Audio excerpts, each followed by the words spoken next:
Today at Geeks the Movies, we gotta use Jacob's phone because the printer didn't work. Oh, this is gonna be tough, but we're gonna make it through.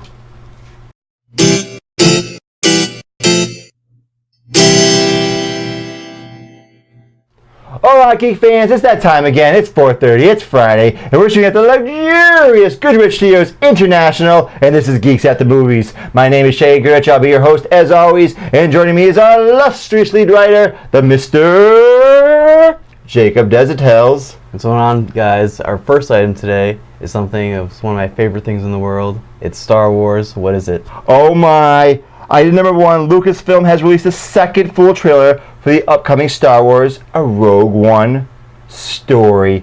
Jacob, give me your thoughts. Okay, so we've been waiting for this for a while now because they said they were going to show this at Star Wars Celebration, and they didn't. They lied to us. But then they showed it during the Olympics instead, and I watched it, and to be completely honest with you, the first time I saw this trailer, I was underwhelmed because I was searching for that one thing, the entire trailer. The one thing that everyone's been, reporting on, who's in this movie, is Darth Vader, and he's in it for like 1 second at the very end. It's a back shot of his head, and I was kind of mad because I know what Darth Vader looks like. You don't need to hide him from me. I know what he looks like. You can just show him in the trailer. At least have him say something, But then I sat down and watched the trailer a few more times, and I thought that it was... A few more? Yes. A few more? Yes.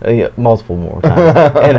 But I really liked the trailer after I got over that initial, thing that Darth Vader isn't really in the trailer that much. But I liked it. I liked the that one shot where the TIE fighter comes up and she's like limping towards it. I really like that. I really like the tone of the movie. It seems like it's going to be a really like a war film. Yes, that's what they promised us. I liked the trailer. I thought it was fantastic. Yeah. Actually, I really enjoyed the trailer. I like there's one scene where someone has I guess you call it a bazooka, and they're firing it at an AT-AT. Yeah. And I thought it looked really cool. I like the varied locations and like the various locations they're fighting in, and that robot. You know the robot's name, the new droid? I'm not sure what his name is. But it's very tall. Yeah. I was like, man, this is another robot, another droid that I'm just gonna love. Yeah. He just seems so cool. He's a battle droid, so he's gonna be fighting. Yes, and he's a stolen Imperial droid that's gotten turned over to the Rebel Alliance. Oh, interesting. Yeah, so he's devoted to the guy that I can't remember his name now, but he's the pilot of the group, and he's devoted to him. So it'd be interesting to see their back and forth. It'll also be interesting to see is because have we ever actually had an effective droid? I don't think so. All the droids are always cannon fodder. They're a joke. But he's going to be on the good side. Yeah. He's not going to just die in the first 10 minutes. He's actually going to do something useful. Yeah. And he has that line that harkens back to Han Solo's Never Told Me the Odds in episode 4, where he's like, oh yeah, the odds of success are very, very low. Yeah. I really like the battle droid. I like the tone of the movie. The Darth Vader kind of non-reveal didn't bother me. I was like, but I see what you're saying though. We know what Darth Vader looks like. Yeah. So showing the behind the head shot, you could just have him turn around. Yeah, I know. I'm hoping that Darth Vader is actually has a reasonably large part of the movie. So I don't hope it's not like they're always showing a few shots because they only have a few shots. Yes. That I hope doesn't happen. I hope it's like the Joker's role in Suicide Squad where he's in it, but he actually does something. Because Joker didn't really do much in Suicide Squad, but I want him to be there for like that amount of time. Right. But actually play a more crucial role to the non-role that Joker played. Yeah, I want to be there, but not just be like there to have them say like, oh, I'm on the Death Star. Yeah, so right. Just standing there. Just standing there. Like I'm thinking like they're gonna have some of the other people as the more of the major villains who are probably gonna die. I guess they have to die, right? They're not in episode 4, and Vader's kind of in the background, like he's kind of the Emperor. Yeah. But a little you see him a little more than that. Yeah. But overall, I'm really excited about this film. Yeah, me too. And we're probably going to see the Emperor in here too, hopefully. At least hear his voice probably. And then we're also going to see Tarkin too, probably. 'Cause he's the guy that was like... Oh, Grand Moff Tarkin. Yeah, he was in charge of the Death Star, so we're probably going to see him too. And he did appear at the end of episode 3. As a new actor, of course. But yeah, I definitely want to see Grand Moff Tarkin. But now let's move on to item number 2. ABC has revealed that they are in talks with Lucasfilm to bring a live-action television show to the network. Jacob, you didn't write Star Wars here. Did I not? Yes, it's Star Wars. It's Star Wars. Yes, it's Star Wars that they're bringing to the TV, or at least talking about it. But they've been talking about it ever since George Lucas had that live-action show was going to be put on HBO, got scrapped. So now wait, just pause there. There was a planning for an HBO Star Wars? Yep, live-action HBO Star Wars. But that got scrapped. All right. And now they're trying to put it on ABC. I understand it's owned by Disney, so they're going to want to put it there. But I want it on something like HBO or Netflix. So, because Netflix seems like a good pick. Yes, there they have more freedom to do what they want. And here, I feel like the writers will be, more tied down. Yes. And I don't really want that, but I'm not going to just dismiss the idea right away. But because it's Star Wars and it's probably I'm gonna watch it anyways. But I want to see something that has a more of a darker tone, because I think the show that's going to be on HBO is going to be called Star Wars Underworld. It's going to be about the crime lords and everything. Oh, like Jabba the Hutt and all the Hutts. Yeah, that'd be cool. Yeah, so if they brought that to this, it would still be more tied down, but it would still be a interesting idea. Yeah, I gotta say, I gotta thumb down to this. I don't like network television. I don't like the format of network television. It's bloated. There's a ton of episodes. They have the commercials, so it's weird. I mean, I know you can watch without the commercials, of course, but still, it seems cheap to me, network television. And I used to think wrongly that the networks, they had so much money and their shows always maybe had a lot of money, but they don't have as much money as you might necessarily think. HBO actually spends a lot more money on some of their dramas. A bunch of their dramas are quite expensive, but that's because they only focus on a few shows. That's why they can do that. Networks have a whole bunch of shows, and I know it's Star Wars. They're gonna give it more money, but the track record and then they're probably also going to focus on characters that people already know, and that kind of shrinks the universe a little bit because it's on a major network. So it's probably going to be like a Boba Fett story or something like that. But which I'm not completely against. I actually want to see that. But also the writing is very different on network television as well, because they actually write to commercial breaks. They write those in. Yes. Yeah, you can feel that. I mean, one of my favorite shows of all time is Star Trek Next Generation, and when I watch it now, obviously I watch it without commercials. Why would I watch with the commercials? But you can feel that the flow of the show is dictated by, even though the commercials aren't there anymore, but you can tell, like, oh, there was a commercial here. It just feels like it. The music gets slightly more dramatic, and then it stops, and they're back. It creates a different flow, a kind of an unnatural flow, I would say, at times. Yeah, because you watch shows on Netflix like Daredevil or Stranger Things, you can feel that flow. Yes, it's like a movie. Yeah, there's no breaks. So I would much rather it be on Netflix or HBO or something, but it makes sense it will probably be on ABC because it's owned by Disney. The connection's already there. The connection is there, right. So we'll see what happens. Maybe this could turn out better than we hope, but we're skeptical. Let's move on to item number 3 on Jacob's phone. Netflix has released a second trailer for the upcoming Luke Cage series. We already talked about the teaser trailer, which I loved. I thought it was fantastic. What did you think of this trailer? I really like that teaser. It was awesome. It just had him just going down the hallway. There's a hallway fight scene. But now this trailer had a lot more story. I think I liked it more just because it had more story there. It actually showed Luke Cage's origin of him coming out of that tub, and then the old school outfit, nods to his comic book outfit. Yes, I really like that.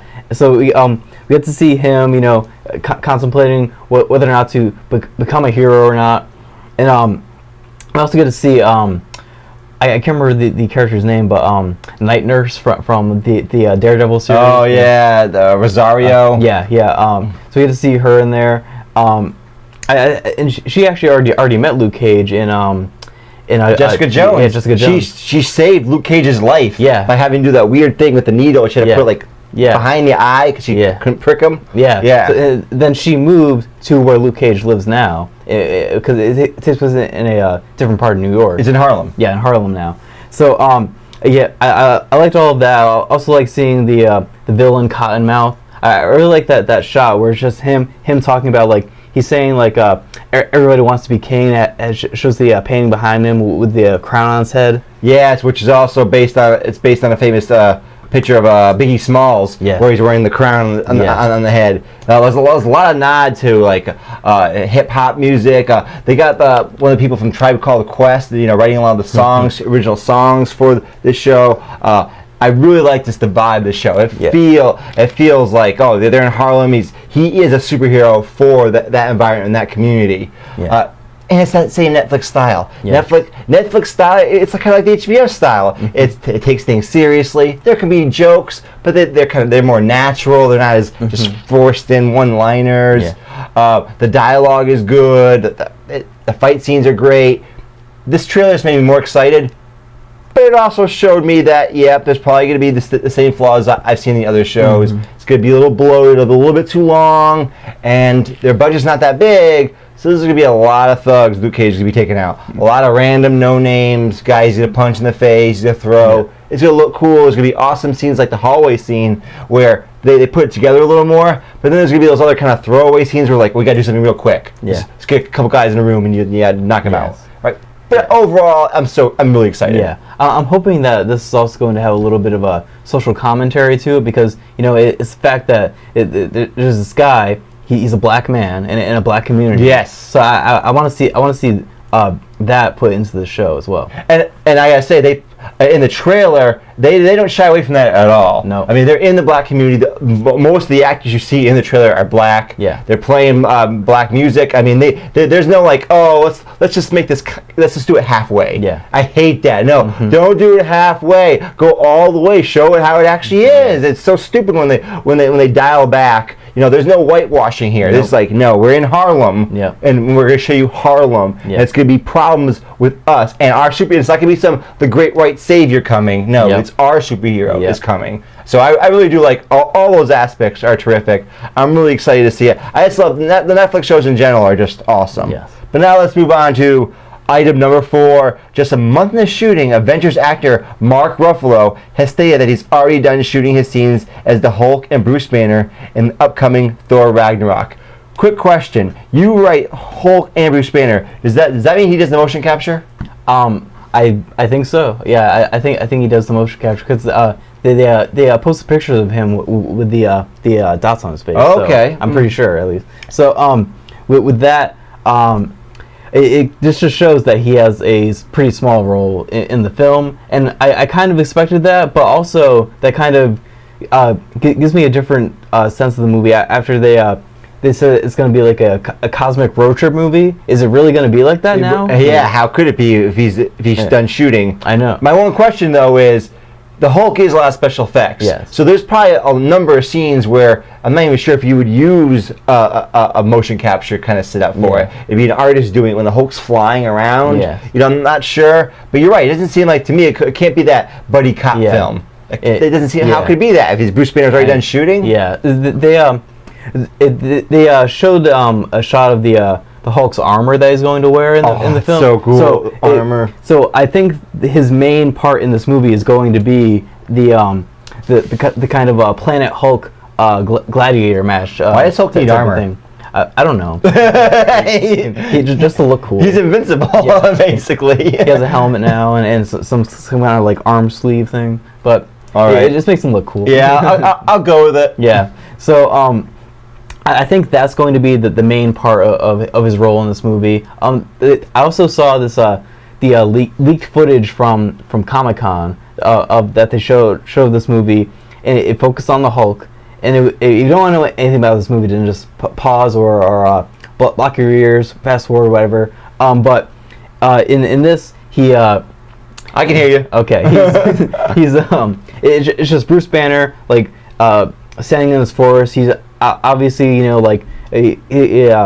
doesn't know where he is, and then you see the usual disoriented Bruce Banner. He never knows where he is. Yes, and you see the Warriors 3 like charge with a bunch of other people like charging at this other army. Then the other army like their shields like hit Bruce Banner's head, and then he gets angry, and then you hear the Hulk's roar, and like all the trees just like whoosh forward, and then just cuts. So we're gonna get that, and then Planet Hulk. I think that's gonna be it. So there's going to be some of the usual traditional elements you see with the Hulk. Yes. The whole Bruce Banner can't control himself, and then people have to deal with it. Yep. It's like when Tony Stark had to don the Hulk armor, whatever that Hulk Buster armor, to take him out. It seems like there's going to be elements of that at play, and then maybe towards the end, maybe the Hulk comes back. It's like, okay, now I'm in control again, and like this, the last fight scene with Loki, whoever it is, Hulk joins in maybe. Yeah. I think that's pretty much all it's going to be. But this movie is a long while away. It comes out in November of next year, so it's still more than a year away. So we're not going to see any footage of this movie. Do you know how long the shooting schedule is? How long? No, I'm just saying. Do you know? No, I don't know. I thought because I'm like a month.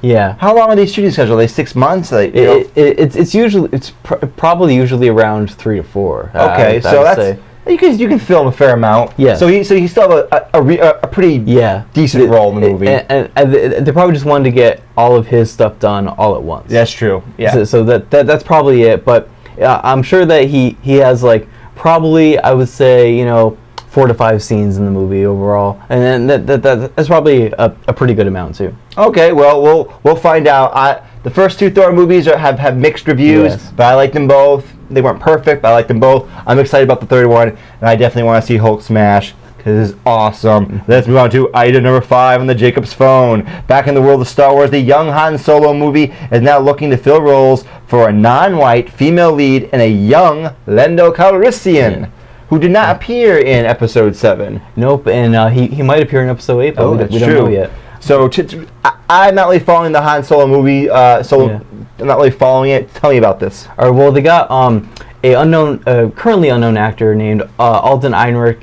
as the role of Han Solo, and now looking to fill, Lando Calrissian and a young female lead. So I want to start with the female lead because it's going to get a little nerdy here for a second. So you read the first volume of the Star Wars comic, correct? Yes. You gave it to me at some point. You didn't like it, but I remember in our review for that video, we didn't talk about one thing, and it was the fact that there was that woman that was after Han Solo in that book. Do you remember her? She was a young. I do remember her vaguely. But didn't she say she was married to him or? Yes. That was the thing. So I'm thinking that they might show that whole because that whole storyline got It got explained in the second book. Okay. So it was just kind of like a ruse, sort of like he didn't actually marry her. They weren't really married, but they faked it for some reason. Yes. Okay. So I'm guessing that they might actually show her and like that whole scenario play out in this movie. Maybe not. I might. It's probably someone completely different. But the fact that it's supposed to be a black female lead, that's what leads me to believe that's going to be her. Are you how? What are your thoughts about that being in the movie? What are your thoughts about the movie in general? Are things you're hearing making you more excited or less? Because really, for me, I'm rather distant about this. Like I don't really have an opinion either way. I don't really have that much of an opinion. I'm just excited about the directors who are doing it, who also directed a bunch of comedies like the Jump Street movies and the Lego movie. And I want the Han Solo movies to be funny, but I don't want it to be a complete, comedy. I want it to feel like Star Wars. He's a very comedic character, though. Yes, like I mean, I was watching, Return of the Jedi. I mean, there's a lot of jokes with him. Yes. Yeah, so I think they definitely are going to have some comedy aspects, but I don't want it to be the whole movie. But then moving on to Lando, I don't know who they would get to play him. I don't know if they would get another unknown actor, but if they didn't, a lot of people have been saying Donald Glover, who we've seen in a Community, and he was also in The Martian. He was the young guy that actually figured out how to get to Matt Damon's character. I'm trying to like picture him in my head and then picture Lando. He's actually kind of he's a lot older than he looks, but I think that he would actually fit the way he looks at least would fit Lando when he was that age. Well, yeah, I mean it's irrelevant to the actor's age or anything. It just can he fit the role? And I'm trying to picture Lando Calrissian and. I want someone that I hate it when they have an actor playing like a younger version and they look nothing alike and it's very obvious. You know, I want to be in this world and not taken out by going, oh look, it's a different actor. Yeah. Like they have Mon Mothma in the new Star Wars movie. Like it's not the same actress. Yeah. But man, does she look similar? Yeah. I'm like, yeah, that's her. Yeah, all right. Yeah, and she was actually in episode 3, but her scenes got cut out. So that actress, right? So now she's in Rogue One, but I agree with you about that whole thing, and I also hate it when it's it's an actor that everyone knows, and then it's like that's not that character, that's that actor. Yes, it can stick out. So, but for me, it's not a big deal for me. I still want to be taken out of the picture, and I need to see a trailer for this thing. Yeah, and also the fact that Lando's in here, it shows that we're going to get to see Han win the Millennium Falcon from him, probably. Oh yes. Yeah. So he wins the Millennium Falcon, and then he goes on that parsec run. The Kessel Run. The Kessel Run in 12 parsecs. Yes. Yeah. So I'm excited to see all of that in this movie, and also Chewie. But that means they can't start with the Kessel Run. Yeah. Or they could tease it as a flashback. Yeah. In a prequel movie, right? They could do anything that they want to because Star Wars is continuing, but it's also changing at the same time. Oh, excellent. Now let's move on to item number 6. According to the wrap, a sequel to 2013's Man of Steel is now in active development at Warner Brothers. Holy crap. Batman v Superman is not Man of Steel 2. No, that's not happening. They're making a Man of Steel 2.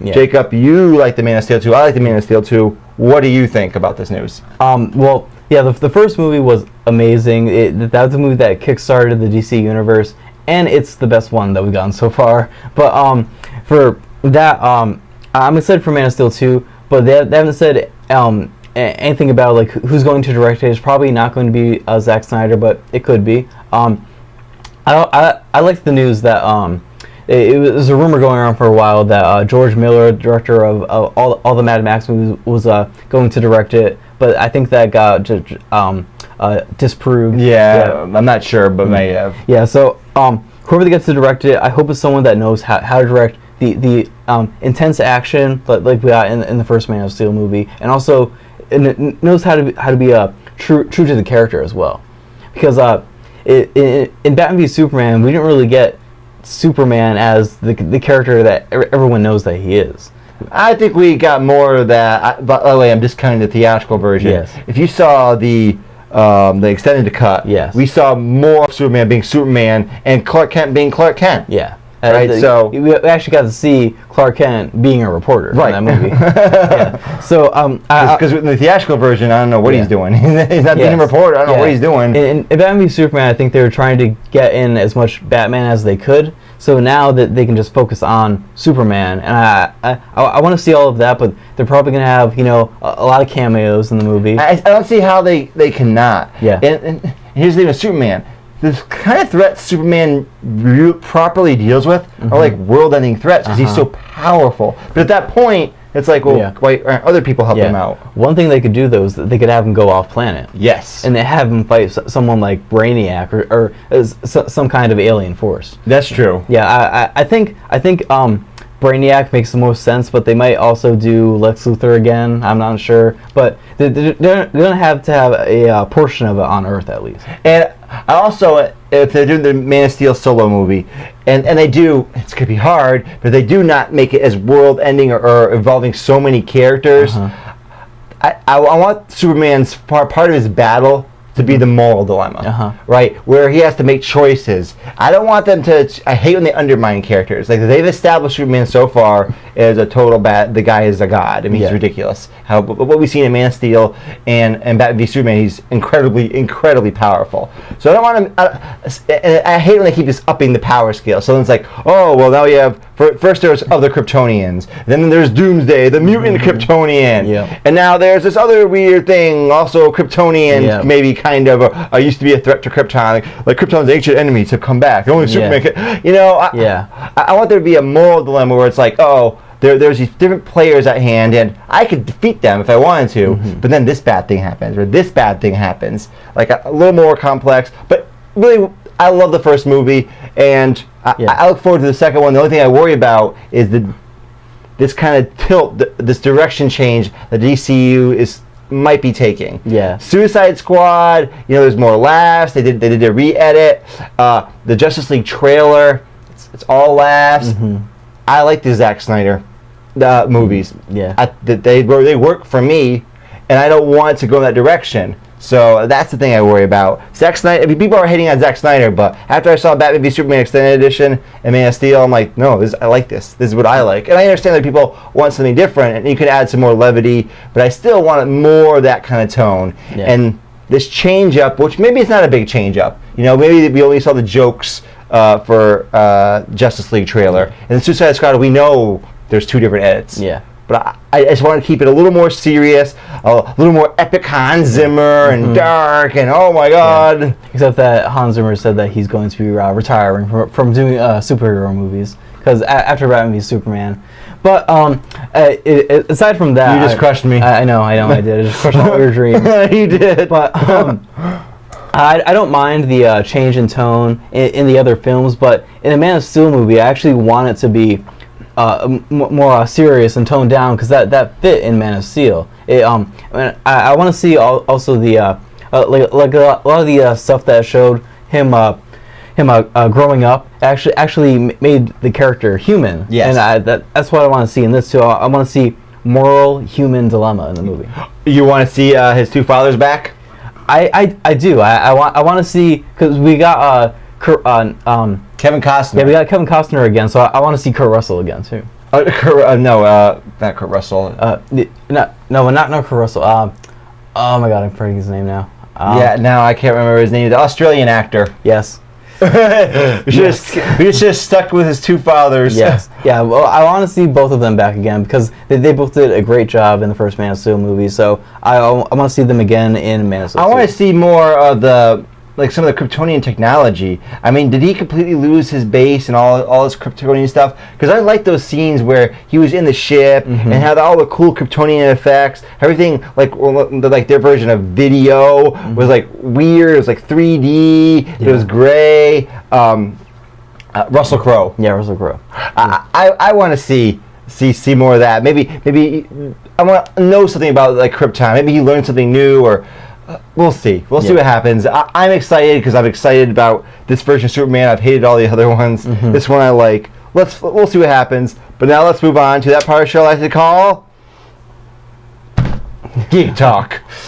Had to change it up there. Yeah, I know. I wanted to crush your phone. Yeah. And today what are we talking about on Geek Talk? Today we're talking about our thoughts on remakes and revamps. So there's a lot of them in Hollywood today. There's a lot of remakes. There's a difference between a remake and a revamp. Yeah, a revamp is more of like they're restarting a like series, I guess. Like they're kind of the same thing, but revamps are a little bit different. When I think of revamp, I'm thinking of the soft reboot. Yes, yeah, like an X-Men, Days of Future Past. Yeah, Days of Future Past in the first Star Trek movies. Yeah, and that's a reboot. Because it's a different universe. But if it's the same characters. Okay, let's not worry about those definitions. We know what we're talking about. Yeah, because I want to say that there have been a number of good remakes, like the Thing from the 1980s. That's a remake. Ocean's 11 is actually a remake, and then Star Trek, the new one, that's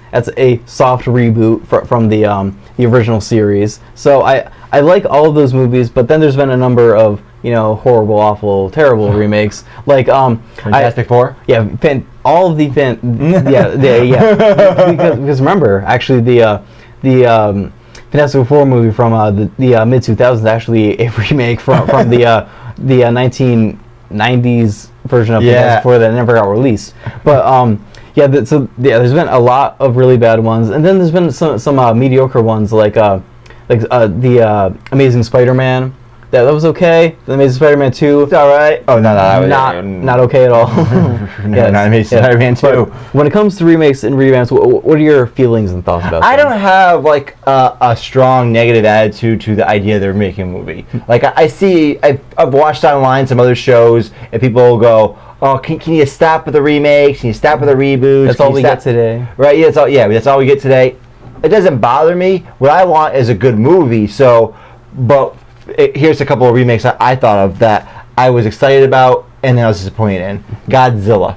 Okay. So I used to watch Godzilla when I was a kid. You know, all the monsters, and it was fucking awesome. Mm-hmm. But then I saw this new Godzilla, and the trailer had me pumped. I'm like, this is crazy. This is my serious, grounded, Nolan-esque, Godzilla. I can't believe they're doing this. And then I saw the movie, and I'm like, oh, this is lame and boring because they don't show Godzilla for 90% of the movie. You don't see Godzilla. I'm like, I'm here for Godzilla. Can you give me some more Godzilla? And then another movie that was remade, and this was more interesting. I didn't like this movie that much either, but it's King Kong. The Peter Jackson version. There's also like a 70s remake, which I did see as well, but we're not going to talk about that one. So this is from the original 1930s classic, and I was excited about this. And here's what's interesting about it is it followed the formula of the original movie fairly closely. You know, they changed some of the stuff up. They made it more ridiculous. He fights 4 T-Rexes instead of 1, and it's crazy, whatever. But what's interesting about this movie was it had the same flaw for me as the original. The original was fun when they're on the island. Like, it's kind of boring in the beginning. It's like, there's this beast there. We're going to this island. Guess what? We're going to go to an island. And it's just a lot of talking. Nothing happens. And then they get to the island, and it's, oh, man, there's all kinds of beasts. And King Kong's bashing things, breaking a T-Rex's jaw. And then he goes to New York, though, and now it's humans versus King Kong, and I don't find it very exciting. So that's an interesting example of a remake where it has kind of the same flaws as the original. Like Peter Jackson's 3-hour King Kong, the beginning is boring. It's like, okay, can we get to the island? This is boring. I don't want to watch this. But then you get to the island, and there's cool stuff. There's that creepy scene where they're fighting giant bugs. Yeah. It wasn't great, but it was entertaining. It was fun, fun popcorn movie, like they say. And then they get to New York, I'm like, I'm not feeling it. Yeah. Then we're getting Kong Skull Island in 2016 or 2017. So let's see how that turns out. It's another remake. But when it comes to remakes, I'm okay with it as long as they can bring something new to the movie or franchise. I saw a great one that we just talked about. Man of Steel. Oh yeah, that's right. Man of Steel. Yeah, that's a remake from the original 1970 Superman. Well, I mean, they had another one before that. The 2005 one, Superman Returns. Yes, which was awful. Right, and that was like they tried to make it like an homage to the original, but it's and with that they tried to bring something new to it with it being like an homage, but also it like taking place in modern times. Yes. But it just didn't work. And then they brought something new to Man of Steel, where it was a more grounded, darker tone, and that red like underwear. That made no sense. Yes. And so that worked for me. Yes. And also the Dark Knight trilogy. That's a remake too of the all the Batman movies. Yeah, and I love the Dark Knight trilogy. The Man of Steel is interesting because that's a very divided movie. A lot of people don't, because they remade it, but they also some people say they fundamentally changed Superman's character. Yeah. Me, I was never a Superman fan, and now this made me a Superman fan. Yes, because even though he's he's still saving people and everything, but they're not like showing it like directly. He's not the happy-go-lucky guy. No, he's like, I'm here to rescue you, citizen. Yeah. No, he's fighting and he cares about people, but Henry Cavill's kind of wooden. Yes. Have you ever seen Henry Cavill in an interview? No, I haven't. I saw him in like 2 interviews. I was just interested in hearing his actual accent. And in interviews, he's very laid back and not super expressive. He's like, yeah, this guy is like Superman. He's kind of wooden in interviews, right? Okay, it's just how he is. Yeah. So it makes sense to have him play a more, I guess, depressed Superman, because he is very sad in all the movies. He is sad. It's true. So I think that bring that tone. It gave something new to the franchise, new to the character of Superman. Then that's what I want from remakes. If it's just a straight like shot for shot remake, just made with modern technology, that's not really that interesting to me. That can be interesting. It can be, but it's also can be interesting. They take a new twist on it. I remember when the Nolan trilogy ended, and then I think I first heard of Man of Steel. I first heard that they're rebooting the DC universe, and they might have Batman again. At first, I had this slight I was like, oh, I don't know about that. And then I thought to myself, wait a second. This is like when people say, oh, you ruined my childhood by making a remake and it wasn't good. You know what? I'm always going to have those Nolan Batman films. I'm always going to like them. So I got over that and I went, you know what? I came in with an open mind to the new Batman played by Ben Affleck. I'm like, if this is terrible, it doesn't matter. I still have my Batman. It's still there. I can always watch it. It's awesome. So part of the problem people have with remakes, I think, is this weird notion where it's like, oh, you kind of ruined the thing I liked. Yeah, it'd be nice if they made more of the thing you liked, but the thing you like is still there. Yeah. That's something that you probably should keep that in mind when watching these remakes. Don't just go, oh, they're remaking my childhood, cartoon 80s TV show.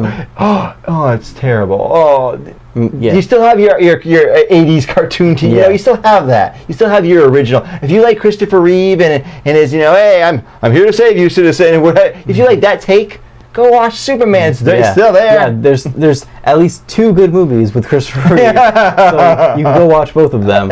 So with remakes, they're gonna keep remaking movies as long as movies make money. Yes. They're gonna keep remaking all the classics that everyone loves, and they just remade Ben-Hur, and that did terrible at the box office. So it shows that people don't want to see these remakes of these giant classics, at least not when they're they look horrible in the trailer. People want to see good movies. I heard here they're going to be remaking Little Mermaid. Will be live action. Yeah, I was trying to picture that. It's hard for me to picture. See, that's bringing something new and different. That is. So that's what I want to see. I want to see something like that, because they've done a number of live action Disney movies now. The Jungle Book. They're doing Beauty and the Beast now.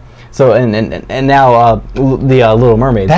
See, I can picture the Beauty and the Beast. I mean, there used to even be like a TV show about Beauty and the Beast, like in the 90s, right? The Jungle Book I obviously saw. I can picture that, but Little Mermaid, they're underwater, they're talking to fish. I mean, they have Ursula, half octopus woman. I mean, what direction are they going to take it? I mean, I haven't seen a lot of the Disney remakes that they've done. I've seen the Jungle Book, so I don't know what direction they usually go. Do they usually keep it fantastical, or is it like way more grounded? I think it's definitely going to be fantastical, but it's not going to be the musical that everybody knows. They say for the Little Mermaid, they said they got some of the person that composed some of the original songs back. Okay, so they're probably going to incorporate it in there, definitely, but I don't think it's going to be a musical. It would be like the Jungle Book. Yeah. Like I didn't think there'd be any songs in the Jungle Book. There are actually 2 short music scenes. Yeah. And they fit, and it's like, oh, this works. Yeah, so I think, with the Disney remakes, they definitely are taking a more, different approach when they make them live action, and that's what I want to see when I see because it's very different when you remake something that used to be animation and then bring it into live action. It's a very tricky thing to do, but they recently they've been crushing it with a Disney. The Jungle Book was that was fantastic, and the Jungle Book made me want to see. I was about to say live action, but it wouldn't really be live action, but it'll look real. The Lion King. Oh yeah, like the same technology level that they use in the Jungle Book, but only animals. Yeah, there wouldn't be any humans. No humans, but it looked like the technology from the Jungle Book. Yeah. So it'd be like real animals and Scar and. Yeah, you get the director from Jungle Book, Jon Favreau, to do that. Yeah, I'm sure he would. I think that'd be really awesome, actually. The Lion King is beloved, and now they actually have the technology to pull it off. Because before, they didn't have the technology. It wouldn't. It'd be like a weird, tiger or a lion. It's like, it's not moving right. And they have the meerkat. But after Jungle Book, they could definitely do it. Oh man, I want to see. Timon and he's Simba, yeah, right? Timon Pumbaa. Yeah, it's someone. I can't remember the names now. I want to see them live action now. Right, they could do it. Yeah. And they could slightly twist them just a little bit to make them a little bit more cartoony if they want to do that. But I think with the Jungle Book, the Jungle Book really basically just went for hyper-realism. Yeah.